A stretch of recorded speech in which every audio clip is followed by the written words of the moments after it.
اور یقینی علم اور وحی، یہ 4 جز ہیں اس سوال کے، جنہوں نے جو در حقیقت میں 4 سوال ہیں، ایک عنوان کتابیں، اور اس کے متعلق جو پروفیسر تھے یونیورسٹی کے، انہوں نے خواہش ظاہر کی تھی کہ اس موضوع پر گفتگو کریں، تو وہی والے حصے پر پھر آپ روشنی ڈال کر موجودہ زمانے کے سوالات کا جواب دے سکتے ہیں۔ اس ضمن میں، اس بحث میں یہ سوال بھی اٹھا ہے کہ قرآن کریم نے کائنات کے انجام وغیرہ سے متعلق کیا تصریحات فرمائی ہیں، اور اس کے آغاز سے متعلق کیا تصریح فرمائی ہے۔ بس اس کا اخروی دنیا سے کوئی تعلق نہیں ہے، کیونکہ کل من علیہ فان والی جو قرآنی آیت ہے، اس سے بھی یہی استنباط ہے کہ جو اس زمین پر ہے وہ فنا ہو جائے گا، اور ان کی تو کائنات ہی الگ ہے۔ جب بھی حضرت مسیح علیہ السلام اس کائنات کے ختم ہونے کی بات فرماتے ہیں، اس میں وہ اخروی دنیا کے جہان کا کوئی ذکر نہیں ہے، کیونکہ وہ جہان اس سے مختلف نوعیت کا اور الگ ہے، اور کلیتاً خدا پر، خدا کی ذات پر اس کی زندگی کی ایسی واضح بنا ہے کہ اس میں کوئی شک نہیں ہو سکتا کہ خدا کے سوا بھی کوئی ہے۔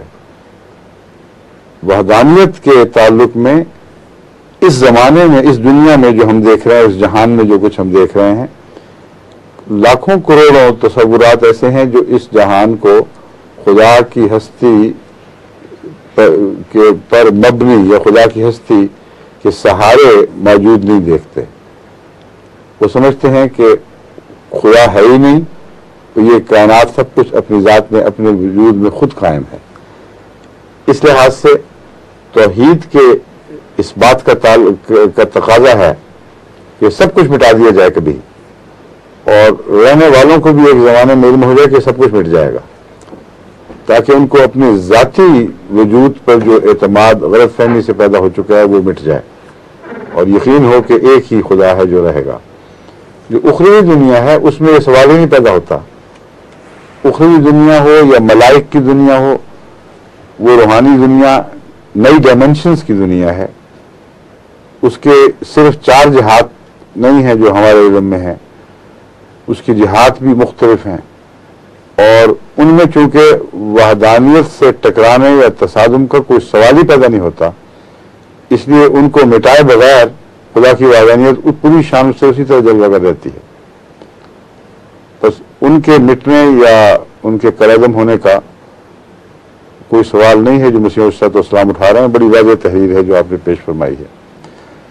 دوسری بات یہ ہے کہ یہ کہنا، اگر فرض کریں کہ اس کائنات کی ایک عمر طبی ہو، اس میں وہ مٹ جائے، اور اس میں اس کائنات کے سے پیدا ہونے والے باقی اجسام بلکہ ارواح بھی مٹ جائیں، یعنی اجسام سے مراد اخروی دنیا میں جو جسم ان کو عطا ہوگا، اور ارواح جو اس جسم سے تعلق رکھتی ہیں وہ سارے بھی مٹ جائیں، تب بھی آپ کا یہ سوال درست نہیں ہے کہ اس سے کائنات باطل ثابت ہو جائے گی۔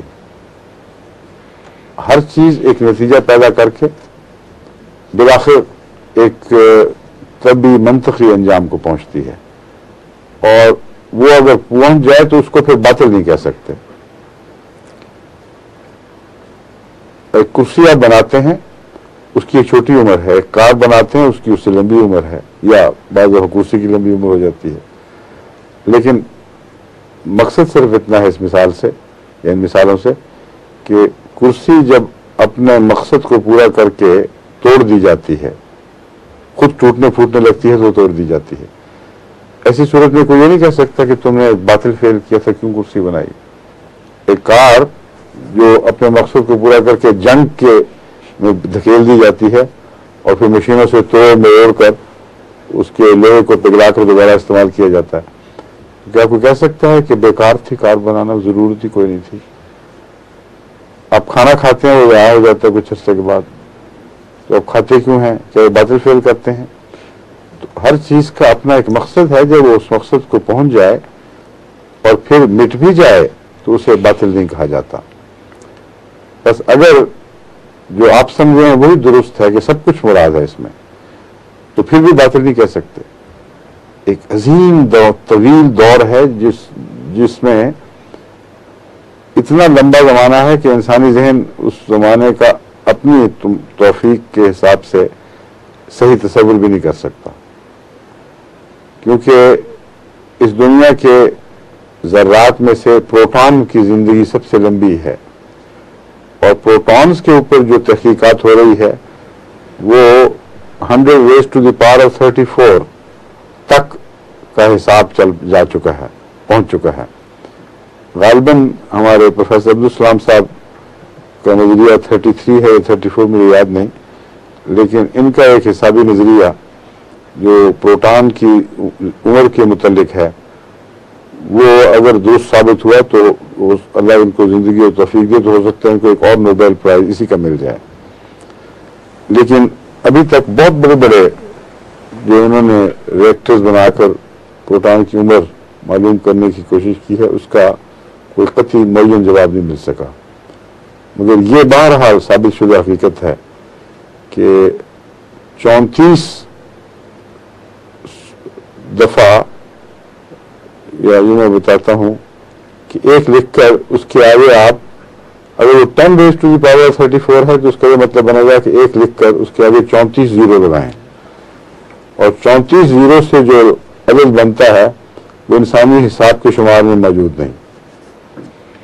وہ عدد ہے اس دنیا کی عمر.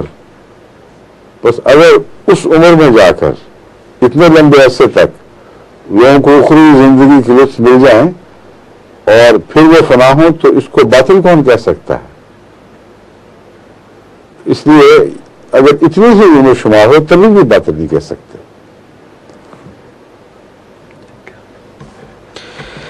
یہ لاہور سے ایک دوست نے حضور کے ملاقات پروگرام 4 مئی 1994 کے حوالے سے چند تائیدی حوالے بھجوائے ہیں. جی اس میں ایک تو بزرگ شاہ غلام علی انصر وہ ان کو ہے علمی شوق اس قسم کا، وہ اکثر ایسی باتیں کرتے رہتے ہیں. وہ اور بھی خاتون کے ملتے ہیں جی، اور بھی آتے ہیں. اچھے نقطہ رس انسان ہیں ماشاءاللہ، اور وہ خود ایم بھی ہوئے ہیں. جی، ان کے والدین غالباً ابھی تک نہیں ہیں، کئی دفعہ دعا بھی لکھا ہے انہوں نے. آپ کو یاد ہے کہ والدین کی ہو چکے ہیں نہیں؟ نہیں، ابھی نہیں ہوئے. اس میں بھی ذکر ہے کیا لکھا ہوا ہے؟ خاک سار اپنے والد کے قبول احمدیت، مالی مشکلات سے رہائی اور تمام خیر و برکت کے حصول کے لیے.